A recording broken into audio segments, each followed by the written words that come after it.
Canal del Congreso, el canal de la Unión, presenta.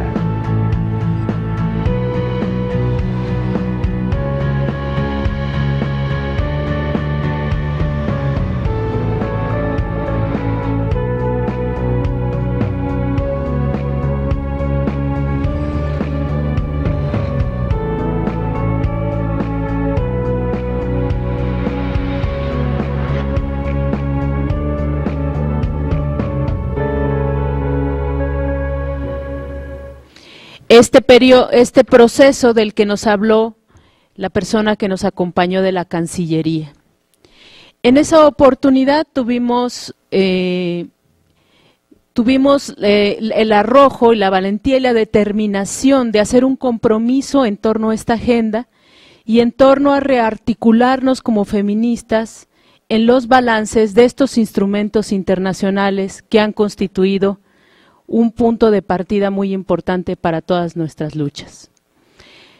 Me alegra muchísimo estar en este panel, me alegra muchísimo estar con ustedes, compañeras, porque sabemos que entre nosotras están mujeres que trabajan los temas de estas dos agendas internacionales desde hace 20 años.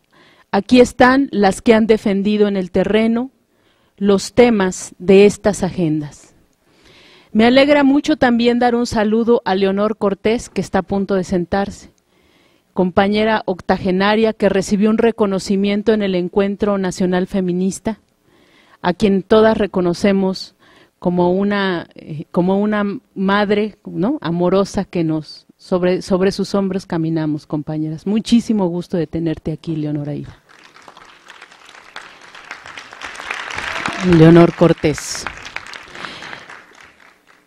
¿Y qué decir de quienes están en este presidium? También me siento muy honrada de poder estar aquí. Decía yo que el antecedente de esta reunión viene del Encuentro Nacional Feminista y digo también que tenemos una propuesta organizativa para cuando terminemos este día de trabajos, porque hacer un balance de la agenda es un proceso político, es un proceso que nos debe llevar a reconocernos, a articularnos, a organizarnos y a plantearnos cómo vamos a seguir. A diferencia del panel inaugural, yo no coincido en decir que tenemos precisión y claridad sobre lo que falta hacer. Compañeras, sobre esa discusión centrémonos en las mesas de trabajo. ¿Qué es lo que tenemos que seguir haciendo para que estas plataformas avancen, se consoliden y se transformen en cambios reales en la vida de las mujeres, en cambios cotidianos, palpables en la vida de las mujeres? En los dos encuentros feministas siempre llegamos a una discusión de sí, tenemos muchos avances, los reconocemos, sí, pero, todos estos avances están limitados. Concentrémonos en trabajar cuáles son las limitaciones y qué podemos hacer colectivamente para que estas limitaciones desaparezcan. Me he tomado el atrevimiento de hablar unos pocos minutos esperando a que se integre el panel y por supuesto las personas que vienen de otros estados, las invitadas que comparten aquí. Y les aseguro que este panel es el inicio, no es el primer inicio ni es el único inicio. De hecho, celebramos que compañeras en Chihuahua ya hayan iniciado procesos de balance y nos alegrará mucho que otras feministas, que otros feminismos hagan lo propio, que todas nos sentemos y pensemos cuáles son nuestros retos. Así este primer panel es una abertura, ¿no?, un inicio en este día que podrá ser, digamos, profundizado en las mesas de trabajo, pero que esperamos además siga a lo largo de los siguientes meses, de forma tal que en el 2015 estemos preparadas y claras de cómo posicionarnos ante estos procesos mundiales donde se revisan estas plataformas. Muchas gracias. Vamos a dar la palabra primero al señor Pablo Llanes, con E de necio, jefe de la Unidad de Desarrollo Social de CEPAL, quien hablará por 20 minutos y de una vez ofrezco disculpas porque tengo la misión de cumplir con los tiempos. Bien, pues muy buenos días. A nombre de la CEPAL agradecemos mucho la invitación que recibimos para participar en esta reunión, y nosotros queremos centrarnos más que en el balance, que será un balance implícito, en lo que viene y en cómo participar en la construcción de la nueva agenda llamada post-2015 o de los nuevos ODS.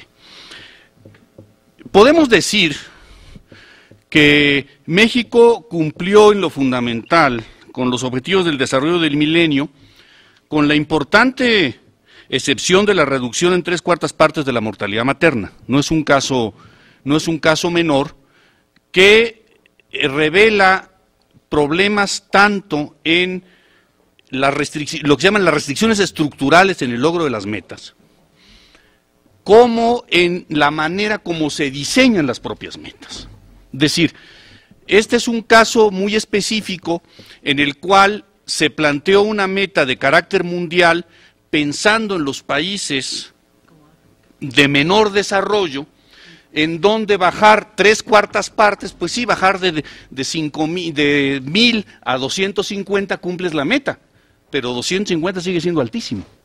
Y en cambio países que tienen una tasa de entrada, una línea basal menor, bajar 3/4 partes es extraordinariamente difícil. Es decir, México entró con una línea basal más o menos de 88 por 100,000, tendría que haberlo bajado a 22, logró bajarlo a 41, 42, lo cual no deja de ser meritorio importante, pero como bien sabemos, en la medida en que la parte que te logra cumplir, que requieres cumplir es más pequeña, la dificultad es mayor. Esto lo hemos visto, por ejemplo, mucho también en otros indicadores como el analfabetismo.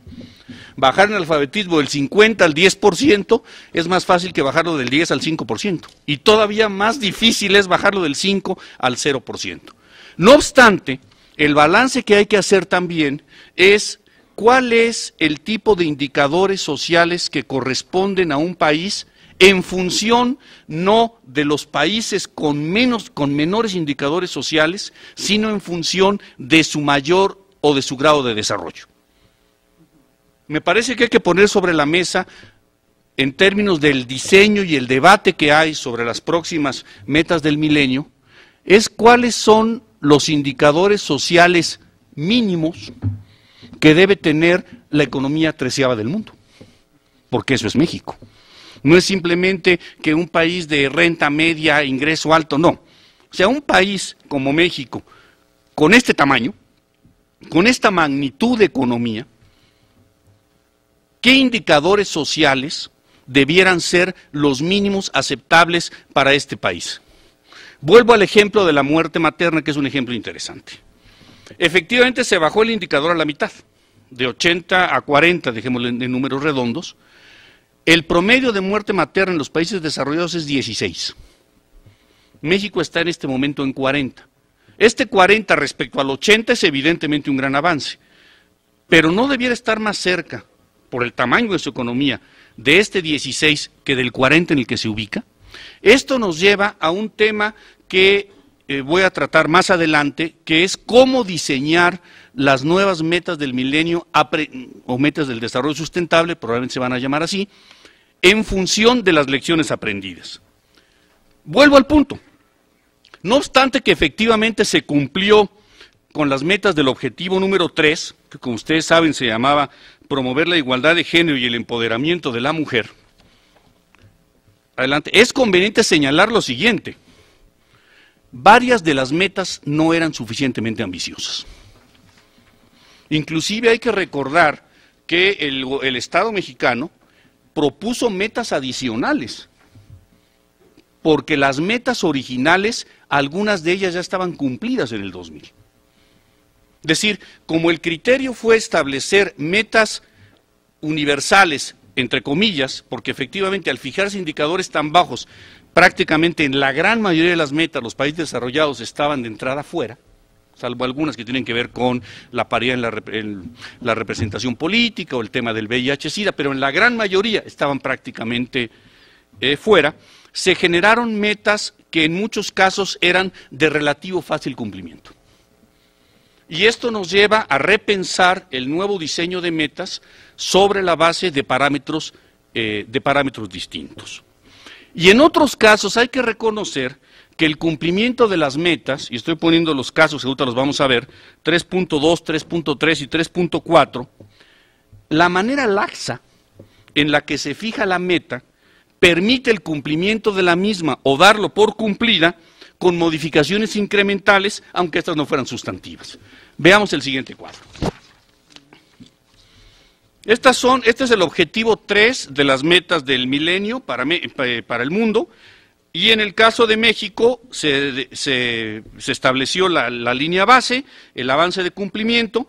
Como ustedes ven, que prácticamente están cumplidas en términos de razones en acceso a la educación, y quiero decir aquí algo que merece la pena subrayar. Efectivamente, en el caso de México se ha ido cerrando la brecha entre mujeres y hombres en acceso a la educación, pero no la brecha salarial. ¿Cuál es el vínculo? No queremos mujeres educadas, pero pobres. O sea, se trata de que efectivamente el proceso de mayor acceso y equidad en el acceso a la educación se traduzca efectivamente en procesos de igualación material. Pero todavía se mantiene una brecha educativa que se cierra y una brecha salarial que se mantiene por lo menos estable. Este es un tema que merece la reflexión sobre los diferenciales de acceso a los mercados laborales entre mujeres y hombres, que es un tema que no se ha estudiado suficientemente, en la medida en que todavía predomina la idea de que el vínculo entre educación, empleo e ingreso es directa. Y cada vez sabemos que hay muchas brechas, muchas fracturas entre el nivel de escolaridad y el acceso efectivo a empleos y el nivel de ingresos que generan esos empleos. Pero quisiera señalar cómo ciertos criterios para determinar el cumplimiento o no de las metas pueden producir estímulos, o como se suele decir ahora, incentivos, para cumplimientos de baja densidad.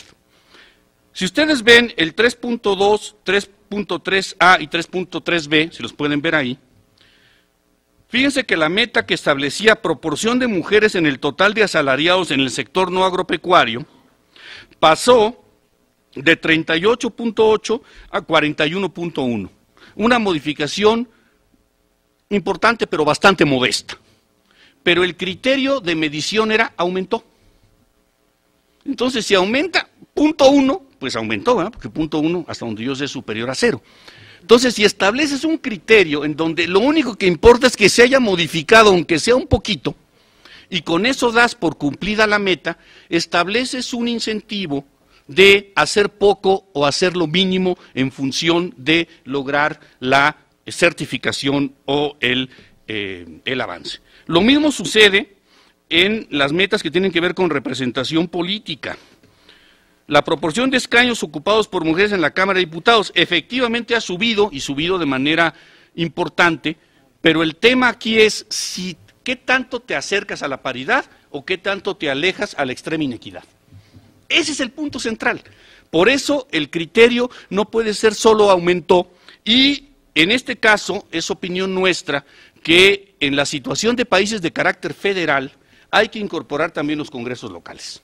Es decir, porque este es el dato que corresponde a la Cámara que hoy nos alberga, pero no necesariamente corresponde a la representación política de las mujeres en las cámaras locales, en los congresos de los estados. Entonces, estos son temas sobre los que hay que aprender. Hay que fijar con mucha mayor claridad las metas y hay que definir con mucho mayor rigor el tipo de criterios para determinar su grado de cumplimiento o incumplimiento.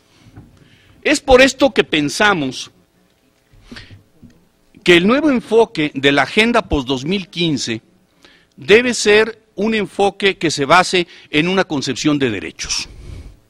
Sí, que el centro en el diseño de los nuevos objetivos y metas tiene que partir de una perspectiva de derechos y no solo de una perspectiva de logros de bienestar definidos por criterios extraordinariamente cortos o pequeños. Si ustedes ven, incluso el criterio de 1.25 como definición de la pobreza es un criterio extraordinariamente limitado. Si aplicáramos al caso, por ejemplo, de la Ciudad de México, la proporción de población que vive por debajo del umbral de 1.25 dólares al día, casi la pobreza sería cero en la Ciudad de México. Por eso el tema de los umbrales importa.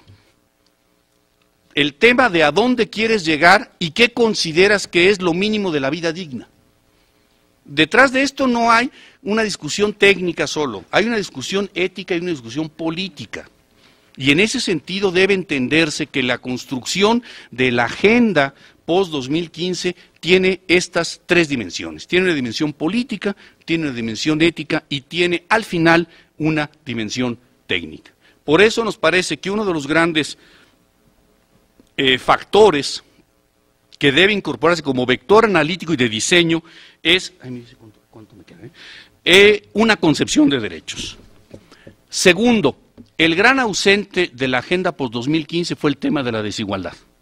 Y hoy es el gran tema de la agenda mundial. Por ende, las nuevas metas de desarrollo deben partir de la búsqueda de la igualdad sustantiva, no solo de la equidad, de la igualdad sustantiva, y la necesidad no solo de que acceda a un mínimo el conjunto de la población mundial, sino a un cierre de las brechas de desigualdad. El propósito debe ser no el acceso de lo mínimo para los más, sino la búsqueda de cerrar las brechas de desigualdad. Las metas deben ser acordes al grado de desarrollo y potencialidad de cada país. Y si tomamos la desigualdad como vector, pues es obvio que también los países desarrollados tendrán una parte que cumplir en esta materia. Y tenemos, para el caso de México, que plantear, con base en el criterio de derechos fundamental, que es el de máxima movilización disponible de recursos, que es el criterio central para evaluar en qué medida una política se está enfocando con una perspectiva de derechos en términos de movilización de recursos materiales, establecer cuáles deben ser los indicadores sociales en el sentido más amplio del concepto para un país que es la economía 13 del mundo. Incorporar el criterio de progresividad y no regresividad, no solo de modificaciones incrementales. Hay una cierta tendencia a confundir la progresividad con el incrementalismo. Y la progresividad no es qué tanto me alejo del punto de partida, sino qué tanto me acerco al punto de llegada deseado. No tanto en qué medida mejora un poco la situación de las personas, sino en qué medida efectivamente se está avanzando en el cierre de las brechas de desigualdad. Y si vamos a incorporar el criterio de derechos en la discusión y el diseño de la agenda post-2015, hay que asumir el criterio de interdependencia e indivisibilidad de las metas. O sea, parte del problema es que aparece tremendamente segmentado y entonces pues tú sumas un porcentaje de cumplimiento, pero en realidad ¿hay o no una interdependencia entre las metas? Claro que hay una interdependencia. Como está el concepto de indivisibilidad en los derechos. Si no se resuelve el tema económico, es difícil que se resuelva el de la salud, el de la educación y el de la violencia. Entonces tiene que haber una aproximación mucho más holística, mucho más abarcadora, que efectivamente parta de la interdependencia y la indivisibilidad. Pero además esto no es solo un tema de la agenda post-2015. Es lo que dice el artículo 1 de la Constitución en México ahora, de que todas las políticas públicas deberán basarse en los principios de universalidad, interdependencia, progresividad e indivisibilidad. Bueno, hay que empezar a construir las políticas desde esa materia, desde esa mirada y participar en el proceso de debate de las nuevas metas desde esta lógica. Y agrego la necesidad de incluir una lógica de participación, la lógica de transparencia y la necesidad de acceso a la información. Desde la CEPAL, nosotros hemos venido trabajando en una aproximación distinta de lo que ha sido hasta ahora las metas del milenio, en la definición de la agenda de las mujeres y la igualdad de género. En síntesis, diríamos nosotros que el gran objetivo es construir la autonomía de las mujeres. Cerrar las brechas de desigualdad, y avanzar hacia la igualdad sustantiva. Ojo, no nos quedemos en la igualdad de oportunidades. Necesitamos igualdad de oportunidades, igualdad de derechos e igualdad de resultados. No queremos solo que todo mundo tenga la misma oportunidad para poder fracasar en el mercado.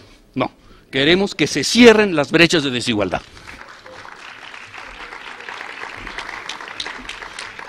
Y proponemos 3 dimensiones.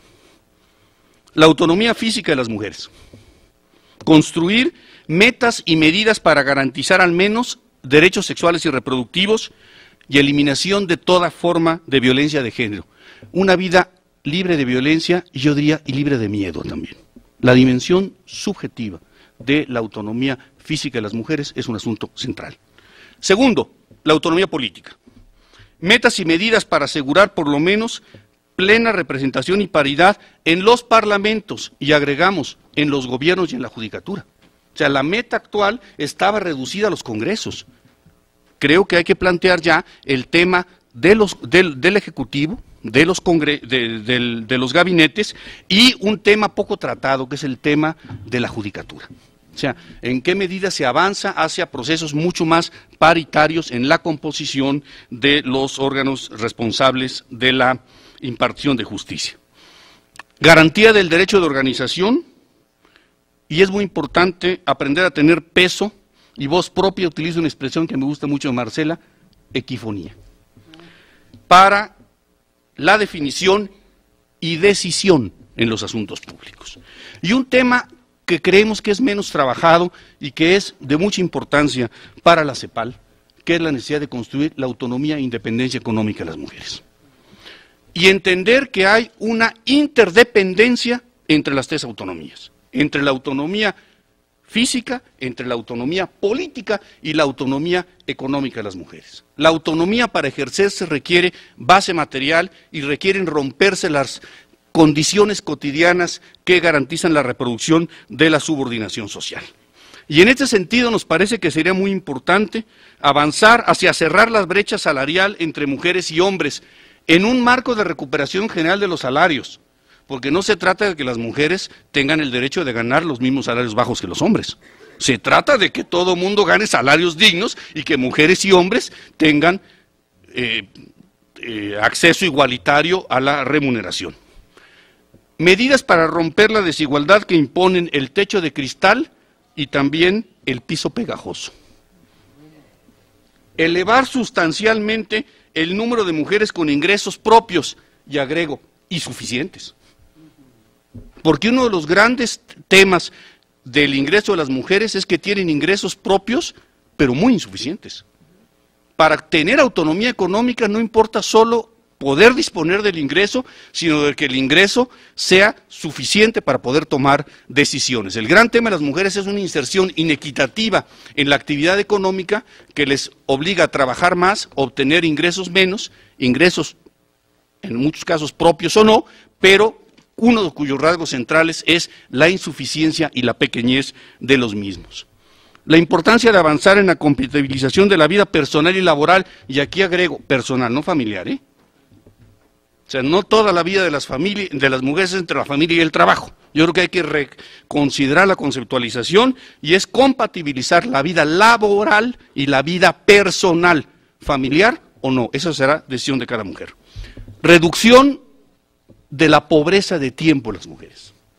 Será muy difícil avanzar hacia autonomía e independencia económica de las mujeres si no se reduce la pobreza de tiempo. Las mujeres en el tiempo de trabajo total, remunerado y no remunerado, trabajan mucho más horas que los hombres, y en la medida en que eso no se abata, será muy difícil poder reducir la dependencia económica de las mujeres. Y el otro gran tema es el de la socialización y equidad en el trabajo de cuidado. O sea, mientras no haya una plataforma pública de acceso a bienes, será muy difícil construir la independencia económica de las mujeres, o a veces la independencia económica de las mujeres se construye sobre la base de otras mujeres que se quedan trabajando por ellas en casa. Y finalmente, hay que participar en este debate, en esta lógica, hay que refrescar las metas en función del acceso a una vida digna, a igualdad sustantiva, pero también es muy importante, desde el punto de vista nuestro, de que existan mecanismos independientes para el seguimiento, el monitoreo y la evaluación del cumplimiento de los nuevos objetivos del desarrollo sustentable. Muchas gracias.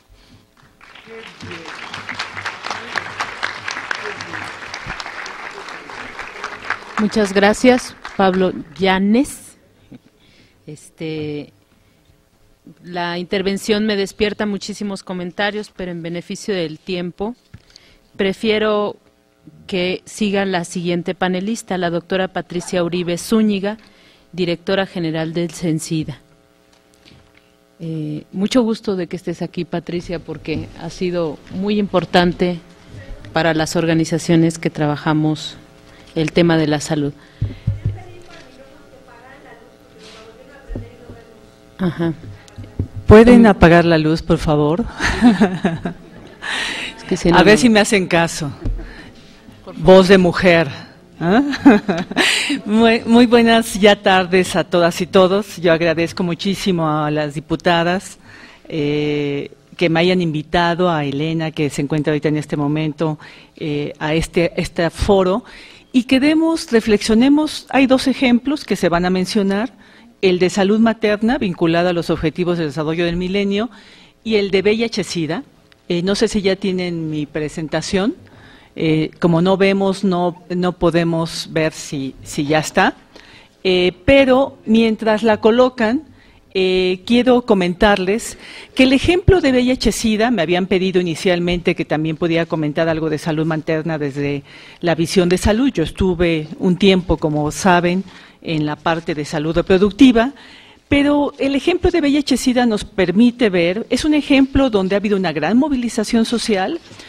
Es parte del tema de salud sexual y reproductiva, que siempre ha sido un tema difícil, como ya lo comentaba Lorena en las conferencias internacionales, que está vinculado no solamente a pobreza. Yo sé que en la mesa de pobreza lo tienen incorporado, está vinculado a violencia, a trabajo sexual, a determinantes sociales que juegan un papel, todos estos aspectos estructurales muy importantes en cómo se avanza o no en este tema, y también está vinculado a la salud materna. Justo no hemos avanzado en temas que tienen que ver con la salud materna, como es la eliminación de la transmisión vertical. ¿Por qué? No es casual. Y refleja, al igual que lo refleja la salud materna, el tema del funcionamiento del sistema de salud. Es un ejemplo paradigmático la salud materna, igual que aspectos que tienen que ver con VIH-Sida, de cómo está funcionando el sistema de salud de manera desarticulada, fragmentada, con problemas de calidad, y evidentemente tiene que ver con las inequidades de género, pero también con la discriminación y maltrato a la diversidad sexual. Que no sé, y a lo mejor ahí nos va a dar más luz Marcela, he pedido cómo se incorpora a las personas trans en el análisis de las inequidades de género. Es muy importante considerar estos elementos cuando vamos avanzando en estos temas. ¿Ya está mi presentación? ¿Sí? ¿Todavía no? Pero empiezo a hablar y luego pasamos rápido. O sea, me la sé de memoria. Entonces, al principio está dividida en tres partes. Tenía que hablar de los objetivos de desarrollo del milenio y del VIH-Sida, y cumplimos casi todo, y lo vamos a ver. Quería darles algunos aspectos generales de la epidemia, y luego hago una reflexión que va muy en la línea. Me alegra mucho que CEPAL haya dado este excelente marco introductorio y inicial. Algunos comentarios generales, donde incluso coincidimos en varias de las recomendaciones que pongo sobre los post-2015. Entonces, al inicio pensaba presentarles como México, pues tiene una prevalencia a VIH, no de las más altas ni siquiera de la región, de 0.24, el mundo en general es de 0.8%, en Latinoamérica es 0.4% y México tiene 0.24%. Y es un indicador que está puesto, una meta que está puesta en los objetivos, y entonces la cumplimos porque estamos por abajo de 0.6, 0.24. Entonces no tenemos una de las prevalencias más altas del mundo ni de la región. Incluso en las encuestas nacionales de salud se ha visto cómo el diferencial todavía entre hombres y mujeres, que venían algunos datos, sigue estando más en los hombres. Es un problema muy focalizado en la región, a hombres que tienen sexo con otros hombres y otras poblaciones clave. No está, el mayor porcentaje de afectación no está en las mujeres, aunque las mujeres tienen otros problemas vinculados, que al rato voy a mencionar. Entonces, hay evidencia de que la prevalencia se ha mantenido de VIH y que sí sigue siendo el grupo más afectado, el de los hombres, comparativamente con el de las mujeres, y que las poblaciones más afectadas, con prevalencias altísimas, tenemos prevalencias de 0.24 en la población general, y hay grupos de la población que tienen prevalencias como 20%, como es las personas trans, hombres que tienen sexo con otros hombres 18%, son prevalencias muy altas, que el 18% de esas poblaciones, que el 20% estén afectadas. Mujeres trabajadoras sexuales es 0.67%, no es tan alto. Hombres trabajadores sexuales sí es alto, 18%. No han podido, ¿verdad? No sé qué, pero había gráficas. Ahorita las vamos a pasar rapidísimo, esas ya se las platiqué, imagínenselas, para que no perdamos tiempo. ¿Y cuántas personas hay viviendo con este virus en México? Es una estimación. En promedio son 170,000, puede llegar hasta 210,000. ¿Sí? Entonces, esas se están viviendo en este momento, como en la mayor parte de los países del mundo, incluso en Estados Unidos, un porcentaje alto no sabe que está viviendo con VIH, que en México es 48% la estimación. ¿No abre? Pues se los platico, ¿sí? Y México, 9,300 personas se están infectando diariamente. En género y VIH, ¿cuáles son algunos aspectos? Ustedes saben que el género influye en las necesidades, en la exposición a riesgos, en la percepción de riesgo, en el grado de acceso y utilización y control de servicios y en la asignación de recursos, entre otras cosas.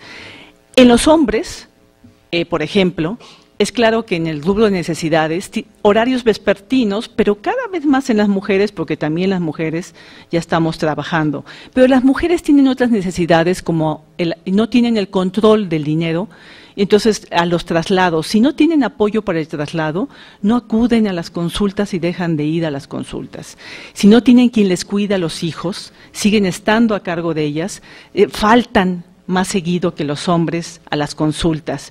Efectivamente, las mujeres tienen mayor riesgo de ITS y VIH por falta de poder, de control de la relación sexual, por la violencia, por varios factores, y los hombres porque se promueve que se arriesguen y que para demostrar la hombría tengan múltiples relaciones sexuales y sin protección.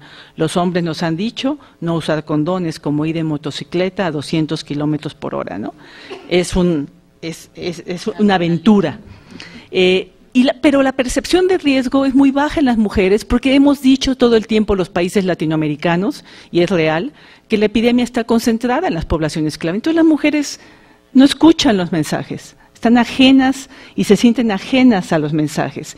Y casi siempre en México han adquirido esta infección por la transmisión de su pareja estable. Entonces, ¿cuál ha sido su práctica de riesgo? No la perciben como que hicieron algo que las expusiera. Y sí estamos viendo que tienen problemas para mantenerse en los servicios y acudir y tomar las medicinas por estos problemas que ya mencionaba. Y en base a esto, no contribuye que el análisis de casos e infecciones por SIDA se sigan acumulando. Es la única enfermedad en la que seguimos acumulando y sumando los que se dieron desde el inicio de la epidemia. Y entonces, eso, al hacer el promedio, invisibiliza a las poblaciones que recientemente se están afectando más, pero seguimos presentándolos así.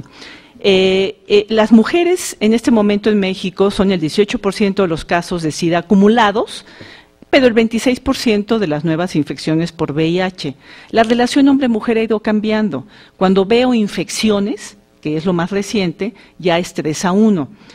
Las mujeres no se perciben en riesgo, los mensajes han sido dirigidos para otra población, y cuando diferenciamos el perfil de la epidemia en hombres y el perfil de la epidemia en mujeres, el perfil en los hombres es en hombres que tienen sexo con otros hombres, que tienen en general mayor escolaridad, mejor nivel socioeconómico, y las mujeres no. Las mujeres son las pobres, con muy baja escolaridad, las que más están afectando. Efectivamente, el perfil de la epidemia en las mujeres está muy vinculada a la pobreza. Y se hacen la detección, no se hacen la prueba, no acuden a pedir la prueba, solamente si están embarazadas porque lo estamos promoviendo, si ya tienen sintomatología abundantísima que ya es demasiado tarde, o su pareja estable decidió decirles estoy infectado. Entonces, realmente las mujeres no están teniendo una detección temprana. Y les mostraba cifras de gráficos de esto. La transmisión actualmente es fundamentalmente sexual, pero me interesaba sobre todo que vieran la cascada que no pudimos ver de, por ejemplo, un punto que va la epidemia de VIH-Sida de acuerdo a los indicadores aparentemente bien, excepto, por ejemplo, no es un indicador de los objetivos de desarrollo del milenio, pero la eliminación de la transmisión vertical del VIH. Eso, ya México, dado su desarrollo, cuando uno tiene acceso universal a antirretrovirales, deberíamos de tener prácticamente 0 casos. Lo que está mostrando, y no hemos logrado, la hemos disminuido, la cantidad de casos perinatales por VIH, pero no a la velocidad, llevamos años con cobertura universal a las personas que acuden a nuestros servicios gratuita, deberíamos de estar pudiendo eliminar prácticamente los casos de transmisión vertical. Nos está hablando del problema que tenemos en control prenatal, en la atención de la salud materna. Por eso tenemos que hacerlo de manera coordinada con el área de salud reproductiva, pero nos está reflejando nuestra gran falla. El programa de VIH-Sida tiene sus servicios especializados de VIH-Sida y VIH-Sida. Cuando la mujer está embarazada, pues donde se ve el embarazo, el control del embarazo es en primer nivel, en donde llevan el control prenatal. Y existe en la operación estamos fragmentados y desarticulados, y lo decía también en los objetivos, también estamos fragmentados y desarticulados. Entonces es evidente que algo distinto tenemos que hacer para impactar en este punto, que no es uno de los objetivos de desarrollo del milenio, pero es un tema fundamental. Les quería mostrar incluso una tabla donde ponía yo la prevalencia VIH, el porcentaje de población que se ha detectado, que se ha hecho la prueba, y el porcentaje de uso de condón. Incluso las poblaciones clave tienen porcentajes bajos, y resultó que el uso de condón es más bajo del que pensábamos y que la prevalencia es más alta de la que pensábamos.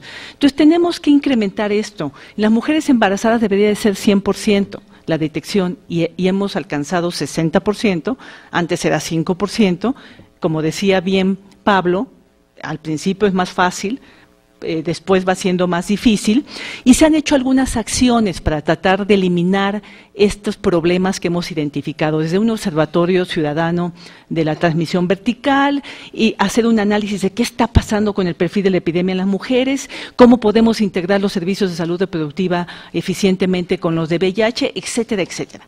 No me voy a detener en eso. Las mujeres además no se sienten identificadas con los servicios, van a los grupos de apoyo y 9 de 10 son de las poblaciones clave. Entonces, no se sienten identificadas para hablar abiertamente de los problemas que la afectan particularmente y no acuden, por eso, entre otras cosas también, a estos servicios que ya están ofrecidos en los servicios especializados de VIH-Sida. Y además esta falta de perspectiva de género que todavía en la instrumentación no se da en todos los servicios, en todos los niveles. Entonces, es muy importante para lograr impacto, como incluso yo lo comentaba ayer, no ver las cuestiones aisladas, sino ver el continuum. Se hace la prueba, pero no basta. A las mujeres positivas hay que llevarlas a tratamiento, y a tratamiento vigilar al bebé y todo completo, porque si no, y eso es lo que falta en todo, en detección de cáncer cerebrouterino y todo, se ve un pedacito aquí y hasta ahí se hace responsable ese primer nivel o como le quieran llamar, y no hay la garantía de que completa todo el proceso, y tenemos ya que ver estos enfoques del continuum de la atención, del continuum del proceso para realmente lograr impacto. Estamos dándole evidentemente atención a todas las mujeres que tienen el problema, está muy vinculado a violencia, el problema de VIH-Sida, incrementa de manera importante el problema de las ITS y de VIH, pero no solamente la violencia sexual, la violencia social, la violencia institucional, las personas no se acercan a los servicios, hay una gran discriminación hacia las poblaciones más afectadas, además de los problemas que tienen que ver con las mujeres. Entonces, lo que estamos proponiendo es una mayor integralidad. Los objetivos del desarrollo del milenio, hay varios: prevalencia de VIH, uso de preservativo en la última relación sexual en hombres que tienen sexo con otros hombres, mortalidad general por VIH, proporción de la población con infección avanzada por VIH con acceso a medicamentos, porcentaje de adultos y niños con VIH que sigue con vida después de 12 meses de iniciar el tratamiento, y prácticamente todos se cumplieron menos uno: mortalidad. Nos refleja varios problemas, pero uno de ellos es calidad. Y falta de cumplimiento, mortalidad no impactamos y estamos invirtiendo un montón de recursos, no todo es antirretrovirales. Entonces, la mortalidad tenía que ser de 3.5 y quedamos en 4.6. Entonces, es muy importante revisar estos aspectos. Los objetivos de desarrollo de milenio han servido para reducir la transmisión, para promover la prevención y mejorar el acceso universal al tratamiento, pero como yo planteaba, no ha servido, bueno, en mi diapo que no está, para concluir, no han servido para disminuir las inequidades de género, ni siquiera para disminuir la discriminación y el maltrato a los principales grupos más afectados en la epidemia, porque no tiene este enfoque de derechos, que coincido con Pablo. Y entonces, mi propuesta era que debemos de pensar en objetivos distintos en post-2015, universales. Los países desarrollados no estaban obligados a nada. O sea, estaba dedicado a los países en desarrollo, en vías de desarrollo, como quieran llamarle, integrales, dirigidos a bienes públicos y efectivamente objetivos transformacionales, basado en derechos con responsabilidades compartidas y diferenciadas. No puede ser la misma medida para cualquier tipo de país y con una priorización y categorización distinta a la actual. Qué bueno que se está trabajando, impulsando por la CEPAL esta parte. En México, además de esto que está vinculado con, tenía que hablar de los objetivos de desarrollo del milenio vinculados a VIH-Sida, pero quiero también aprovechar, como todavía tengo tiempo, debido a que no pude utilizar mis diapos, que la respuesta nacional en los países de América Latina y el Caribe ha estado centrada en las poblaciones clave. Y está bien, en México, pero tenemos que encontrar un balance. Nuestros criterios de priorización en salud y en varios temas, por grandes académicos y expertos de Harvard, se ha dicho, pues es la trascendencia del problema, la factibilidad, la aceptabilidad social, pero sobre todo es la trascendencia. ¿A qué tanto porcentaje de la población está afectando? Y entonces uno prioriza a esa población que es la más afectada. Yo siempre he discutido que entonces tengo que esperarme hasta que las mujeres sean el 50% de la población afectada para empezar a diseñar estrategias que eviten, porque ellas tienen mayores situaciones de desigualdad, que cuando se empiezan a afectar es más fácil que siga creciendo la epidemia. Entonces, tenemos que encontrar un balance de criterios también de oportunidad. Ya UNUCIDA ha planteado un esquema, que antes no lo hacía claramente, dirigido a que tenemos que simultáneamente hacer estrategias dirigidas a las niñas, a las mujeres, porque es fundamental. Y yo insistiría, porque yo sigo poniendo a las personas trans como en este paquete. ¿Dónde van hombres biológicos que se identifican, tienen una identidad genérica femenina? No entran en la categoría de hombres que tienen, ellas mismas lo plantean, de hombres que tienen sexo con otros hombres. Hay una agenda política que los grupos de la sociedad civil de mujeres y de mujeres con VIH han creado, y esta debe de ser tomada como base para las estrategias que se prioricen. Hay que incorporar la perspectiva de género, es un determinante social de la salud. Los determinantes sociales son fundamentales abordarlos en este tema y en otros. Si no disminuimos la baja escolaridad de las mujeres, la pobreza, las inequidades de género, son determinantes, así lo ha establecido la OMS, sociales de la salud. El VIH-Sida es una enfermedad crónica inflamatoria causada por el VIH que debe de abordarse con un enfoque integral. Es una enfermedad crónica. El sistema de salud no está preparado para problemas crónicos, fue creado para problemas agudos que se curaban. Y ya tenemos un montón de problemas crónicos como la diabetes, como el VIH, que aunque sea transmisible es una crónica. ¿Cómo los retienes en el sistema? Tienen que venir no una vez, tienen que venir constantemente. ¿Cómo logro la herencia? No tenemos estrategias de acompañamiento para que se vengan al sistema, confíen en él, se retengan y se adhieran a lo que tenemos disponible.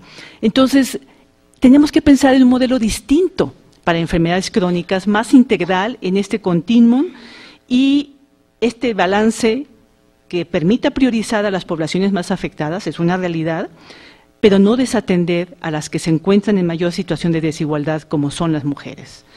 Creo que es una gran oportunidad los objetivos de desarrollo del milenio. Yo insisto que más que pobreza, aunque en las mujeres está vinculada a pobreza, el VIH-Sida tiene los grandes retos de estar vinculado a la sexualidad, a ideologías, a conservadurismos, y tiene todos estos retos, no puede avanzar si no avanzamos en la educación sexual, si no avanzamos en la salud reproductiva, si no avanzamos en estos temas que son fundamentales para la vida de las mujeres.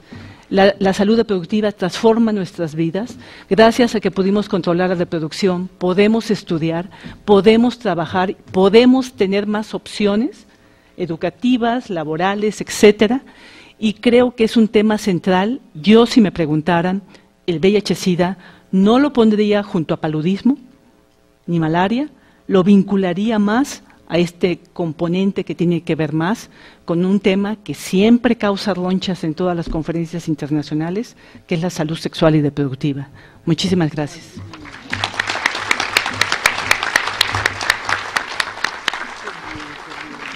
Muchas gracias, Patricia.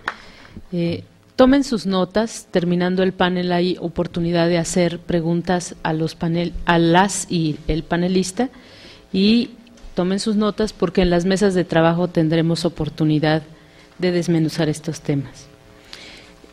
Pido por favor que pase con nosotras la diputada federal Margarita Elena Tapia Foyem, que es secretaria de la Comisión Especial para conocer y dar seguimiento puntual y exhaustivo a las acciones que han emprendido las autoridades competentes en relación a los feminicidios registrados en México de esta legislatura. Gracias. Qué grande nombre. Tienes 20 minutos. Okay. Bueno, pues nuevamente les saludo. Yo encantada de que estemos celebrando este foro. Y desde luego que el tema, específicamente los 20 años de Beijing, pues no solo a mí, sino yo creo que a todas nos hace recordar, o a muchas nos hace recordar la trayectoria y el camino recorrido para ocupar el papel que hoy ocupamos. Y me explico. Pensar en Beijing es pensar también un poquito hacia atrás, en lo que nos costó construir un movimiento feminista en México, que renació en los años 70 y en los años 80 se fue consolidando y masificando y fue fortaleciendo su agenda. A mí me tocó participar fines de los 70, los 80, y fíjense, en aquella época y cuando me toca hablar con los jóvenes y las jóvenes, cuando doy clases o cuando los jóvenes, igual los hijos o los amigos de los hijos preguntan, en aquella época teníamos 3 demandas básicas: la no violencia hacia las mujeres, la maternidad libre y voluntaria y el respeto a la orientación o preferencia sexual, decíamos entonces. Y las 3 demandas siguen siendo vigentes. No podemos decir que ninguna de las 3 se haya cumplido a cabalidad. sería algo para la reflexión. Por supuesto que hemos avanzado y ahorita a mí me toca hablar, porque eso me pidieron en este foro, de los avances legislativos, que por cierto no son pocos, pero que sin duda tampoco lo legislativo es suficiente para cambiar la realidad de las mujeres. Luego entonces me remite a movimiento. En primer lugar, como identidad, pues soy feminista, como nos pasa a muchas. Si nosotras no hubiéramos construido el movimiento feminista y de mujeres en los 70, en los 80, en los 90, hoy no estaríamos donde estamos y hoy no tendríamos lo que tenemos. Gracias a ese movimiento feminista y de mujeres social vigoroso que además se dio en México, pero también en toda la región y en todo el planeta, fue posible que los organismos internacionales voltearan a vernos. Pero además fue posible, y hay que decirlo, que reflexionaran sobre que la incorporación al desarrollo no les estaba funcionando. Y hay mucha literatura al respecto. No les funcionaba llevar a las mujeres a talleres de macramé, ni a cooperativas para que aprendieran a coser, ni tampoco les funcionaba si no atendían la salud reproductiva y si no había educación. Poco a poco fueron dándose topes de cabeza en los organismos internacionales para decir cómo le vamos a hacer. Para que las mujeres realmente se incorporen al desarrollo necesitan educación y necesitan atención en su salud reproductiva. Y podríamos seguir haciendo reflexiones y recordando, pero creo que la existencia del movimiento feminista y la existencia de esa reflexión de que no resultaban las fórmulas anteriores llevó a estas conferencias mundiales que proliferaron en los años 90, la del Cairo sobre población, también la de derechos humanos en Viena, la de la mujer en el 95. Y la cuarta conferencia mundial de la mujer, lo tenemos que decir, significa un hito en la historia de la promoción, la lucha y la defensa de los derechos de las mujeres. Beijing fue un parteaguas, fue el inicio de una nueva era, lo decía el representante de la Cancillería, somos producto de Beijing.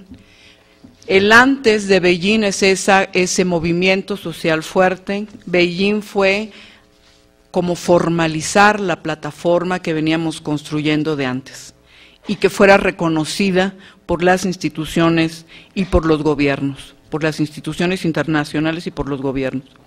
Yo estoy muy orgullosa de haber participado entre las 100 y alguito mujeres mexicanas que fuimos, y de haber participado en este contingente de 30,000 mujeres que transitábamos por Guairó y por Beijing y trabajábamos como hormiguitas día a día, y que estamos además muy contentas porque este proceso inició y formalizó una comisión sobre la condición jurídica y social de la mujer del Consejo Económico y Social de Naciones Unidas. Creo que para América Latina, sin pretender reflexionar sobre el resto, fue también un proceso muy importante.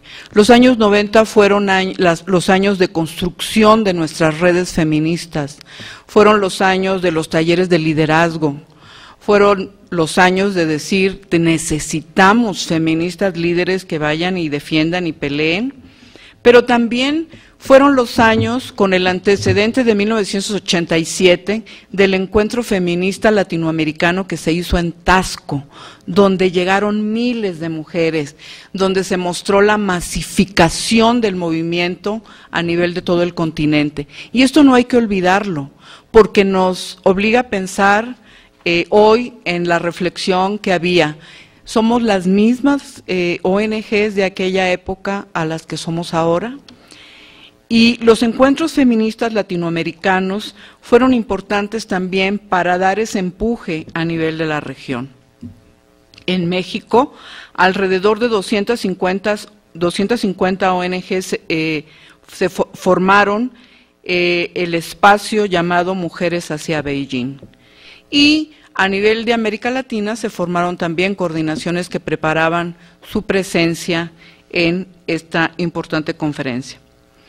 Los gobiernos que adoptaron la Declaración y la Plataforma de Acción de Beijing se comprometieron a eliminar los obstáculos que entorpecían la participación de la mujer en todas las esferas de la vida pública y privada, a más tardar, fíjense, para el año 2000, enfocándose en 12 áreas que ustedes deben de conocer, porque hemos leído la Plataforma de Beijing hasta el cansancio, y que hablan de los temas que, por cierto, en el panel es imposible abordar todos, pero bueno, de pobreza, de educación, de salud, de violencia, de conflictos armados, de economía, del poder y la adopción de decisiones, de los mecanismos que había que crear para eliminar los obstáculos de los adelantos de las mujeres, los derechos humanos que fuimos descubriendo poco a poco, que eran como el paraguas que cubría o que podía cobijar a todo lo demás, los medios de comunicación, el medio ambiente y desde luego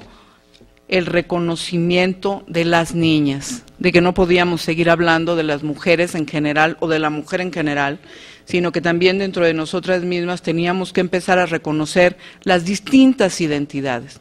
Primero la de la edad, las mujeres y las niñas, las jóvenes, pero también empezamos poco a poco en los últimos años a decir, no solo eso, están las mujeres adultas mayores, están las mujeres indígenas y el reconocimiento de esas distintas identidades de las mujeres.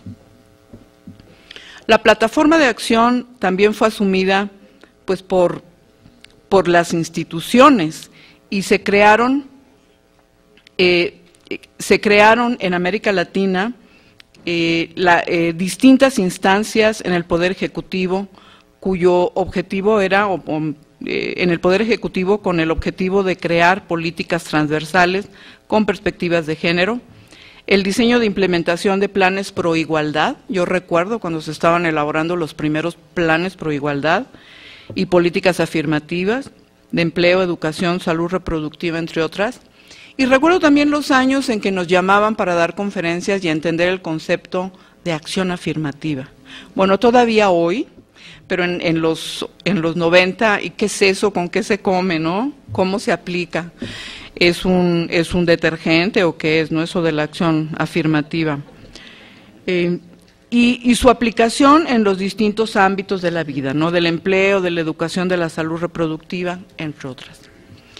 El impulso de reformas legislativas, desde luego, a nivel nacional y local, de igualdad de género, de no discriminación, contra la violencia, por las cuotas de participación política. Las campañas mediáticas para la sensibilización a la opinión pública y la sociedad en general sobre los derechos de las mujeres y la fundamentación de proyectos e investigaciones. Estas medidas, pues por supuesto que han sido muy importantes para cumplir con lo que nos comprometimos e hicimos que se comprometieran en el Plan de Acción de Beijing. Y antes de pasar a enumerar los avances legislativos, quisiera yo decir que en estas décadas que yo he comentado muy rápidamente, un debate acompañó o nos acompañó a las feministas y a las mujeres, y fue la relación con el Estado. ¿Debíamos tener relación o no tener relación con el Estado? Hoy puede parecernos, pues hasta darnos un poquito de risa, pero en aquellas épocas era fundamental. Debíamos mantener nuestra autonomía o establecer una relación con el Estado para el avance en términos institucionales. Afortunadamente, y después de acaloradísimas discusiones, encerronas, debates, lo resolvimos y poco a poco se fue estableciendo esta relación con el Estado.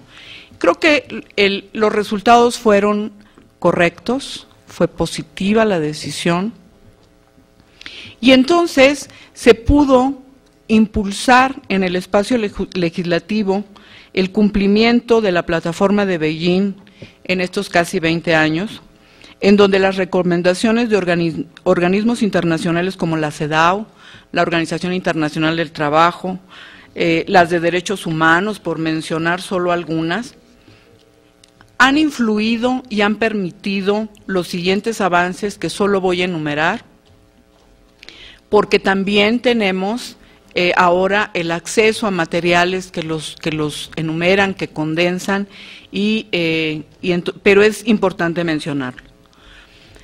No está en orden cronológico. ¿Por qué? Porque uno de los avances más significativos, considero, en este periodo, han sido las reformas al artículo 1 constitucional en el 2011 en materia de derechos humanos y sus garantías.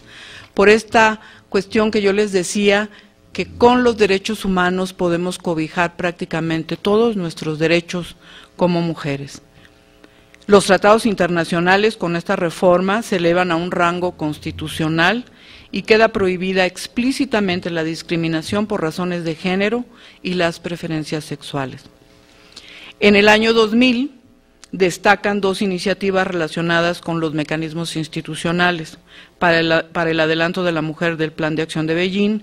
Uno es la aprobación para la creación del Instituto Nacional de las Mujeres y su respectiva ley, y otro es la creación de la Comisión de Equidad de Género en ambas cámaras, hoy llamadas de Igualdad de Género, en razón de la armonización que había que hacer con las recomendaciones de CEDAW. Sin embargo, cabe preguntarse, este es un logro, pero ya la titular del Instituto Nacional de las Mujeres nos decía hace rato, el 60% de instituto, en el 60% de los municipios hay institutos de las mujeres. Tendríamos que tener el 100 de menos. Yo recuerdo cuando se empezaron a crear los institutos locales de la mujer, en particular recuerdo el de Fresnillo, y decían, te invitamos, Elena, a que conozcas el instituto, y era un espacio chiquito, un rinconcito con una mesa y 2 sillas. Ese era el Instituto Municipal de las Mujeres.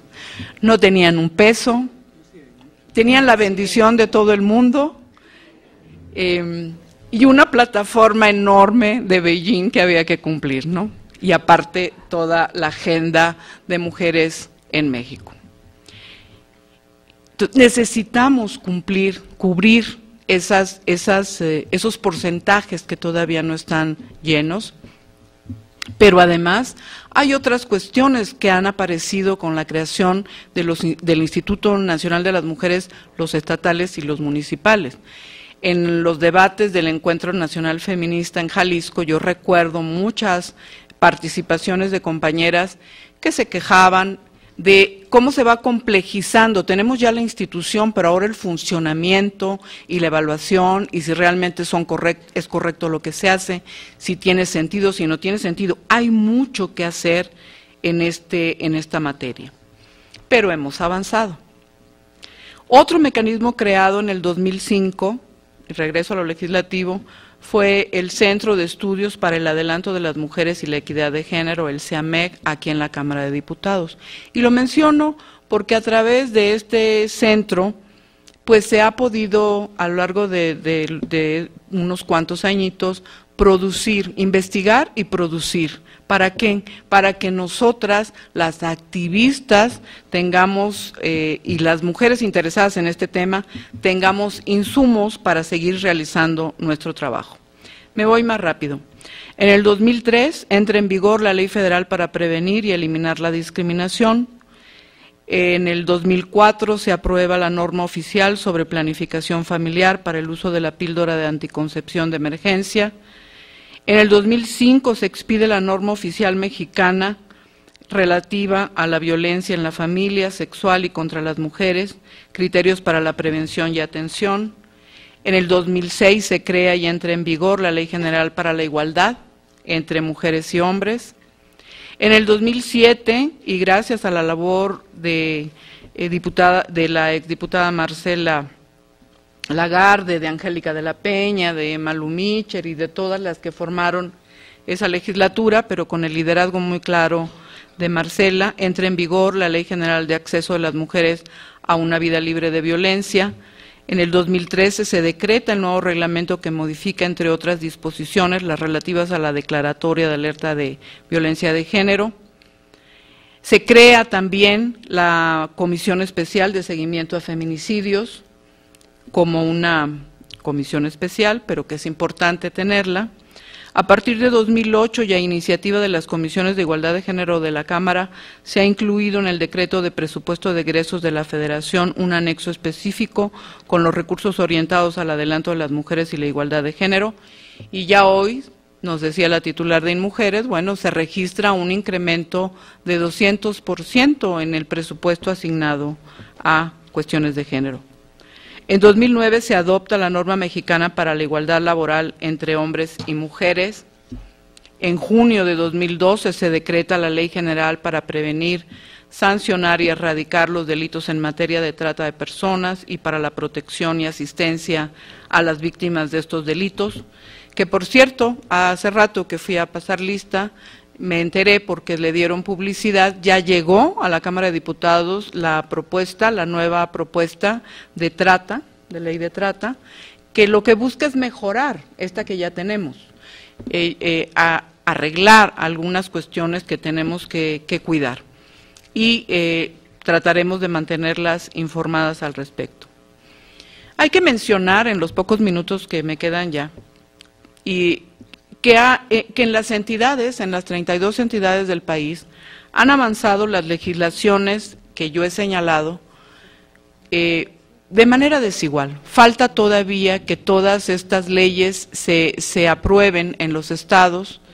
En algunos casos ha habido algunos retrocesos, sobre todo en aquello que tiene que ver con derechos sexuales y reproductivos, o no ha habido avances, pero en todo caso esto es materia de discusión en las mesas de trabajo, la situación específica de los estados.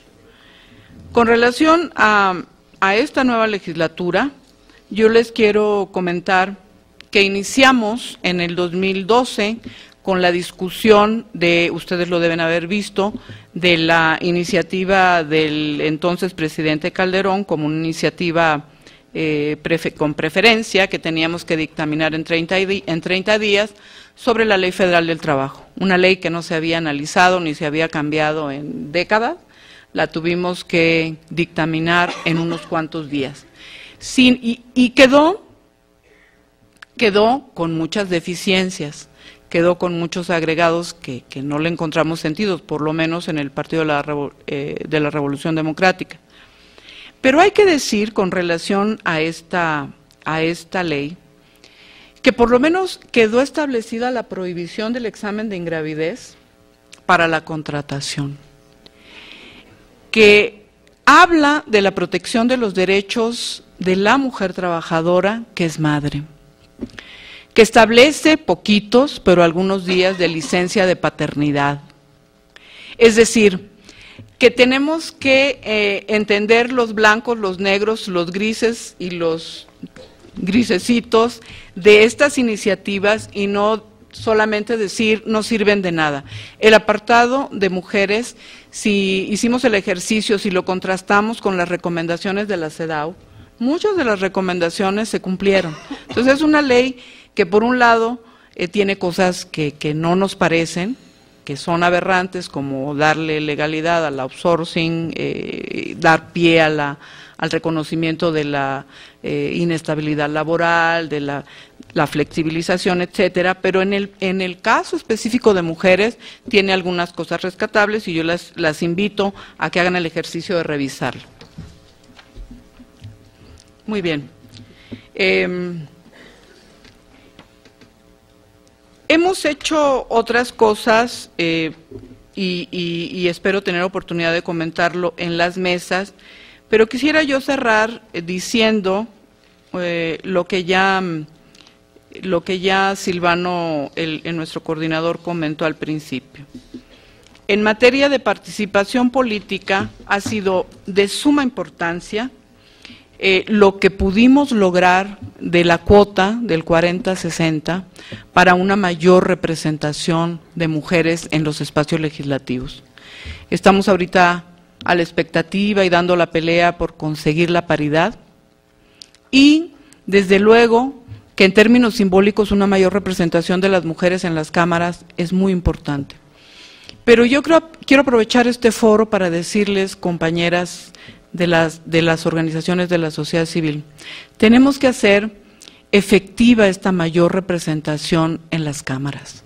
Y una de las maneras de hacerla efectiva son este tipo de foros. Pero también, como no nos podemos estar reuniendo todos los días, una demanda ciudadana más directa y más cotidiana de ustedes a todas y cada una de las mujeres que hoy formamos parte de la Cámara de Diputados y de la Cámara de Senadores. Uno pensaría que al incrementarse el porcentaje, este auditorio estaría lleno de diputadas, pero no necesariamente es así. El tema de género lo tenemos que promover entre los hombres, pero también entre las mujeres. Recuerden que uno de los costos de las cuotas es justamente que lleguen mujeres no necesariamente comprometidas con el género. Entonces, nuestra labor se tiene que multiplicar como sociedad civil para que las comisiones relacionadas con el tema, pero no solo las comisiones relacionadas con el tema, sino todas las diputadas pudieran incrementar su compromiso con nuestra causa, y estoy segura que entonces tendríamos un mayor cumplimiento a cabalidad de la plataforma de Beijing. Muchas gracias.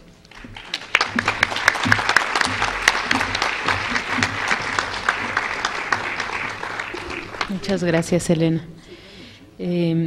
Quiero comentar a ustedes una propuesta de ajuste de tiempo.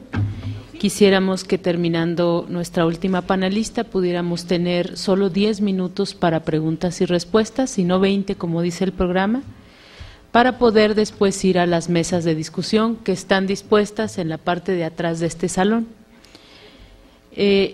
Nos atrevemos a hacer esta propuesta porque las mesas de discusión, pensamos, pueden ser el espacio de seguir profundizando en estos temas, y son además un espacio donde ustedes también tienen la oportunidad de comentar sus opiniones, sus balances, sus iniciativas y sus propuestas. Si esto es así, si pudiéramos ahorrarnos esos 10 minutos, al terminar las preguntas iríamos inmediatamente a las mesas. Y quiero mencionar también que hemos organizado 5 mesas de trabajo. La mesa número 4 se descompone para tomar también una mesa 5 de medios de comunicación, mujeres y medios de comunicación. Entonces vamos a tener 5 mesas atrás. Si todo esto es así, estaríamos reagendando la comida para las 3 de la tarde con 30 minutos. Bueno, sí, 10 minutos solamente para preguntas a este panel. Compañeras y compañeros, muchas gracias, digamos, por haber sido respetuosas con el tiempo, y me honra mucho darle la palabra a la doctora Marcela Lagarde de los Ríos, presidenta de la Red de Investigadoras por la Vida y la Libertad de las Mujeres. Marcela, tienes 20 minutos. Lo lamento.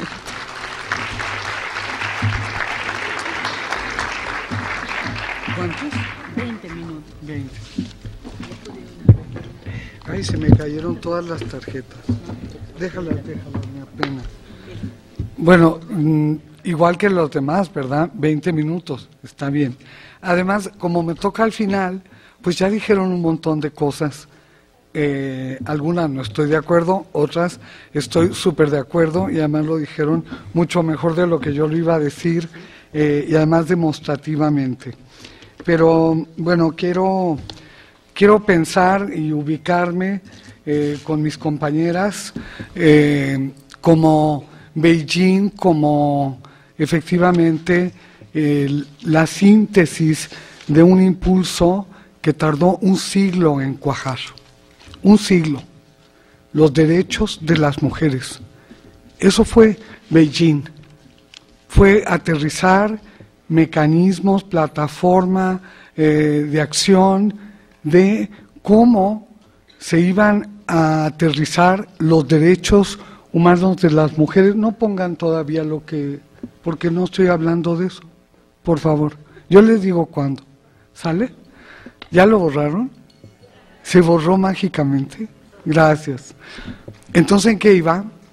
Bueno, que fue esa síntesis, y me parece muy importante que lo ubiquemos como lo hicieron mis compañeras, como el producto de la movilización de las mujeres y de la movilización de mujeres que se dijeron feministas y de muchísimas mujeres que no se dijeron feministas. Y quiero decir también que en ese entonces no teníamos teoría de género. Y ahora todo se reduce a lo de género. Ha sido la síntesis que hemos logrado hacer avanzar con el nombre de perspectiva de género o enfoque de género, pero en esa palabra inicial está encerrada la filosofía política que nos alienta y no es otra que el feminismo.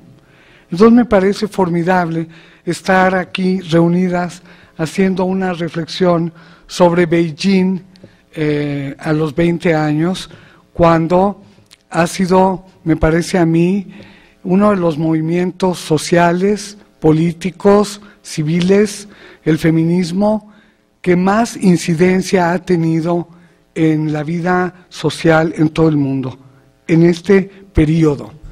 Y debemos sentirnos súper contentas de Beijing y de Beijing +5 y luego +10, +15, +20 y tendrán que ser todos los Beijings que podamos hacer porque lo que sintetizó fue formidable, sintetizó los grandes problemas detectados por una conciencia crítica del mundo a favor de las mujeres, de los derechos de las mujeres, de la igualdad entre mujeres y hombres, de la justicia y del fin a la desigualdad y a la impunidad.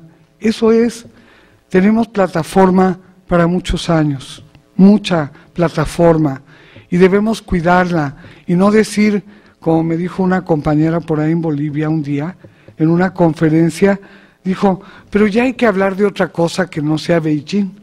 O sea, ya estamos en el post-Beijing, cuando se anula todo lo creado, lo acumulado, lo condensado de calidad política, ética, filosófica. Me parece que debemos sentirnos felices de ser herederas, portadoras, creadoras de toda esa movilización en torno a esa empatía que hemos convocado en todo el mundo hacia las mujeres.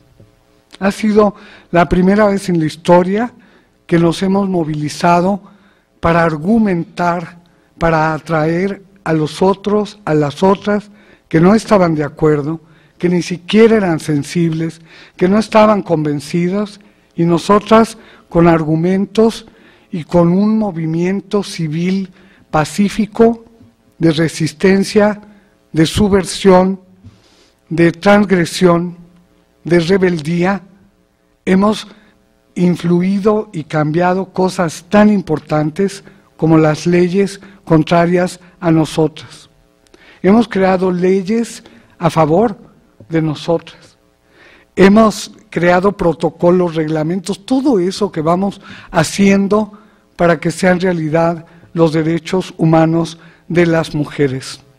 Y en este momento, como lo dijeron también quienes me antecedieron, tenemos camino andado, tenemos muchos obstáculos, hay muchas resistencias, el patriarcado es fuerte, fuerte y se renueva, se revitaliza, nos contesta cada vez con más precisión, cada vez saben dónde pegar más fuerte. Al principio no entendían el discurso, poco a poco ya hasta se lo apropiaron. Ahora hay perspectiva de género en dictaduras africanas, o sea, una dice, ¿qué es eso, no? ¿De qué estamos hablando? Cuando estamos hablando de la propuesta feminista, estamos hablando de una propuesta democrática, pacífica, pacifista, igualitaria, equitativa y justa. Y nuestro país está muy lejos de todos esos principios enarbolados por la plataforma de Beijing y por todos los demás eventos internacionales, cumbres, la de que Alda Facio dice de la cumbre de derechos humanos que en 1993, cuando nos volvimos humanas, con A. Y yo lo recalco porque esa A todavía nos cuesta mucho trabajo, no solo porque hablamos en masculino, sino porque no hemos logrado despojarnos de los contenidos patriarcales que tenemos, porque ha sido nuestra sociedad, nuestra cultura, pero también somos el producto del feminismo en el mundo. Sin feminismo no estaríamos aquí. Y yo creo que la mayoría andaríamos enrebosadas en este país, enrebosadas, rezando, cuidando muchas criaturas, como pasaba apenas hace unas décadas en nuestro país. Y a veces solo la generación anterior. Ahora ya tenemos 2 y 3 generaciones de mujeres instruidas, educadas, de mujeres que hemos tenido acceso a la salud y que hemos cuidado nuestra salud, pero no porque nosotras quisimos, sino porque está instalada en el Estado, es un derecho. Entonces, me quería referir también, porque quiero tocar muchos temas, sobre todo en discusión, ¿no? Nosotras no somos un tema, lo quiero decir. Mucha gente se refiere a nosotras como el tema de las mujeres, como el tema de género. No somos un tema. En cambio, me gustó un colega que vino aquí y habló de la causa. Me gusta más pensar que seamos una causa y nos refiramos a todo lo que vamos construyendo como una causa política, pacífica. Nosotras no tenemos puestos los guantes para pelear en ningún combate. Nosotras no tenemos estrategias. Nosotras construimos alternativas, caminos vitales, propiciamos cosas. No estamos en combate contra la violencia, contra las mujeres. Nosotras estamos a favor del derecho a la vida sin miedo y sin violencia para las mujeres. Es muy diferente estar en contra que estar a favor, y llevamos décadas, y esa es nuestra herencia política, ética maravillosa, llevamos décadas de construir alternativas. Yo quería decir aquí, cuando nos contaban, por ejemplo, éxitos gubernamentales y logros que ahora ya pasan a ser así como que qué bonito, ¿no? Pero resulta que han sido propuestas del movimiento feminista y de mujeres que hemos logrado arribar a instituciones, personas con conciencia, que hemos empujado pequeños proyectos, seminarios, grupos, programas, centros, que hemos llevado esta política feminista a las leyes de este país. Y me parece que eso es maravilloso y sí tiene autoría. Y luego, bueno, pues por eso, como dice la diputada, necesitamos diputadas y diputados con conciencia política de género, que ocupen los espacios, las curules, las comisiones, y que podamos contar con ellos y con ellas, como ahora lo hacemos con nuestras compañeras. Estamos convocadas, hemos sido convocadas por la Comisión de Feminicidio. No me puedo referir a todos los otros temas, pero este tema, pues sí, no puedo obviarlo.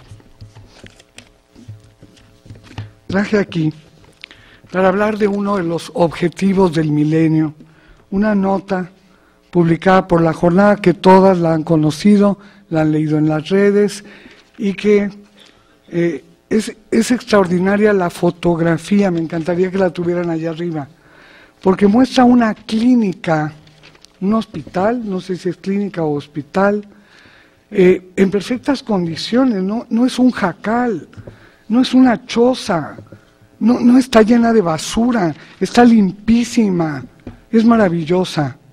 Y el titular dice: Oaxaca, muere niña en el vientre de su madre por falta de atención. La mujer no fue atendida y por eso digamos, el problema de la mortalidad materna, como lo mencionaste perfectamente, tiene que ver hoy en este país con varios problemas articulados, determinados unos con otros, muy complejos de ser enfrentados, pero que requieren una voluntad política y un compromiso serio de quienes nos gobiernan, de quienes legislan, de quienes hacen todo lo que se hace desde el Estado, de cumplimiento de las leyes. No se trata de que quieran o no. Los derechos humanos están en las leyes y hay que cumplirlas. Y me parece que eso es lo que tenemos, digamos, que impulsar. Y luego viene una historia de todos los casos anteriores que en las últimas semanas se presentaron en Oaxaca de muertes maternas por desatención. Y aquí me quiero detener. Qué lástima que me podría bajar. ¿Puedo bajarme? Con todo el micrófono. Para ver, es que quiero ver lo que está ahí. Ahí se ve, por favor. No es que ella te puede prestar un micrófono para que baje. ¿Me lo prestas? ¿Y me prestas tu manita? Bueno, no dice nada allí, nada más quiero por favor que me ayude la colega, compañera, a dónde están los mapas, por favor. Yo quiero traer aquí una discusión que ahí hemos estado planteando en muchos lugares. Nuestra red ha hecho foros, hemos invitado a diputadas, hemos invitado a compañeras de las redes, otras, todas las que trabajamos el tema de violencia, de derechos humanos, y que, bueno, yo les voy a poner aquí el recorrido que hicimos para nombrar feminicidio al homicidio de mujeres y niñas. Y el recorrido lo hicimos a través, primero, de la imaginación y la teoría, pero después a través de un estudio muy importante que hicimos en el país. Está fechado en 2004 porque no tengo otras investigaciones que hayan hecho esto.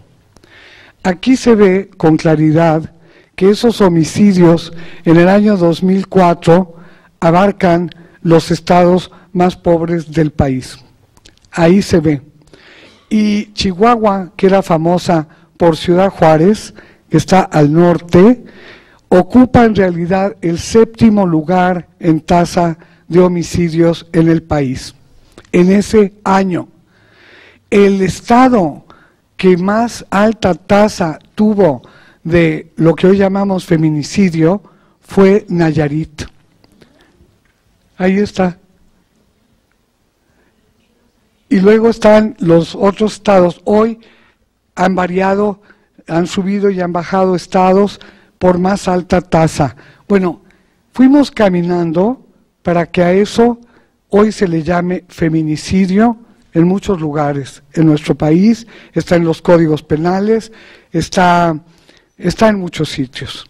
Hay un encuentro de la Unión Europea, la 8ª cumbre sobre feminicidio en Europa, que se va a desarrollar el 8 de marzo precisamente. O sea, el tema es un tema no solo nuestro, es un problema grave, gravísimo, de inseguridad y de riesgo para la vida, para las mujeres en nuestro país.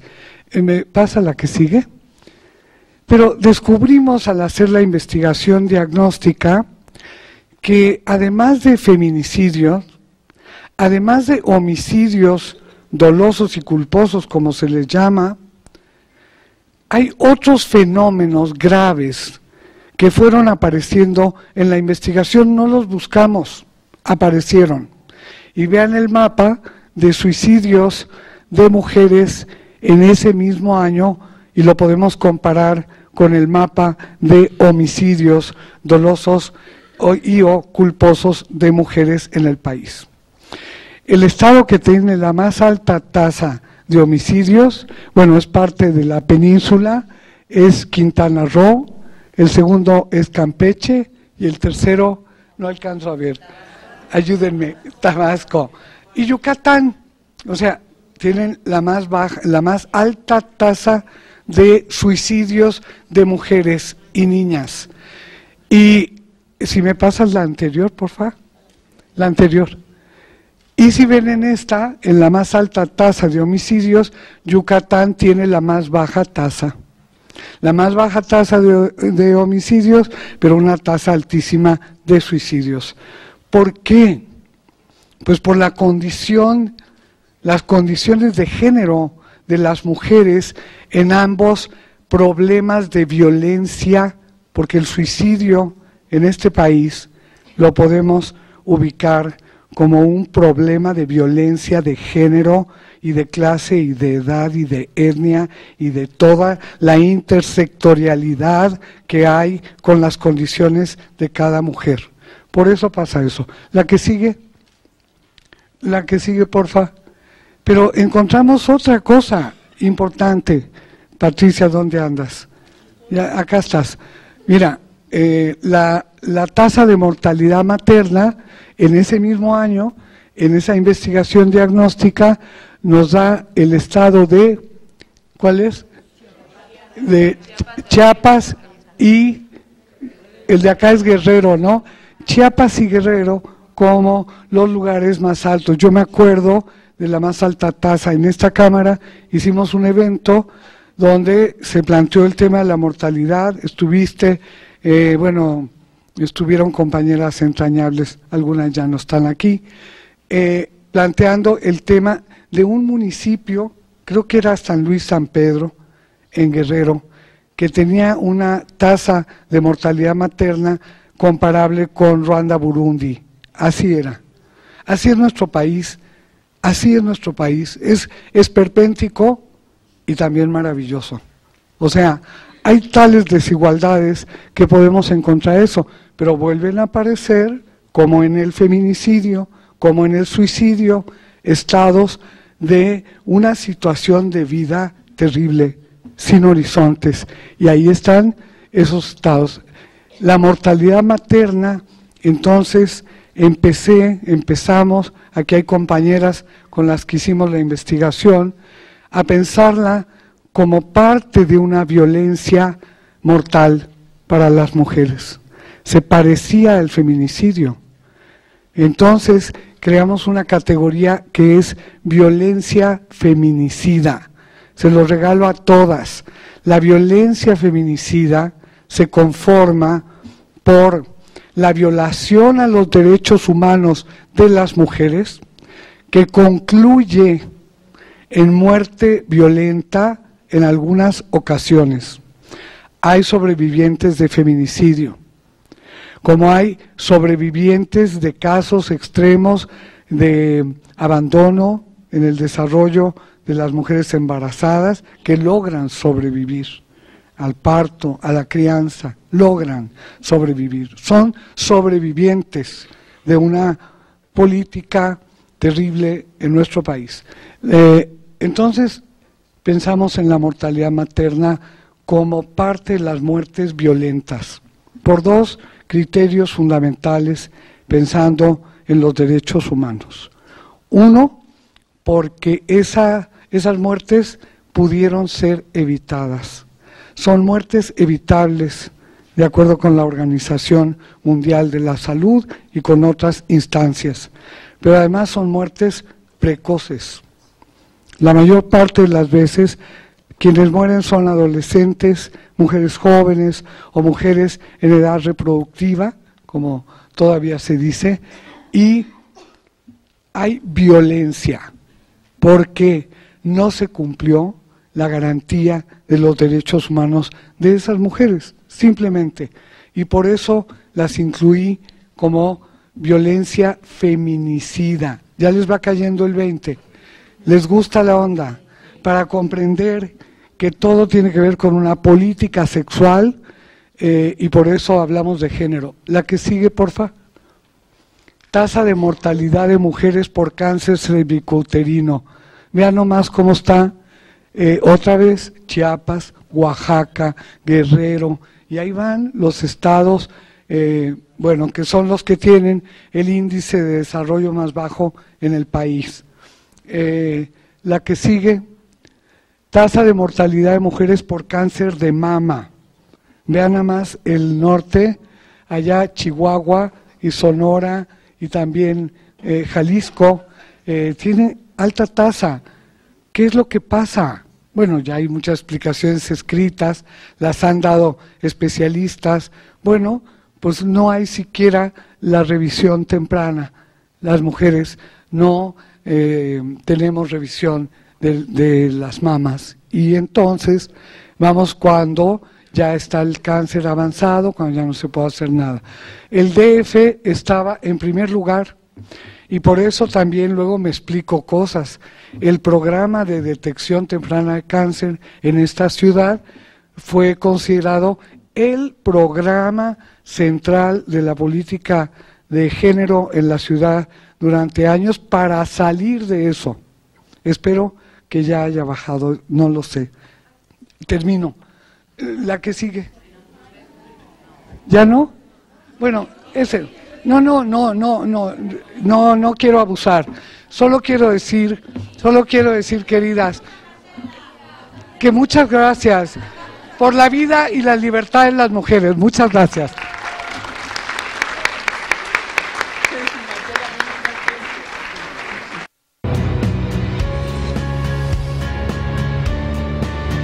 Canal del Congreso, el canal de la Unión, presentó.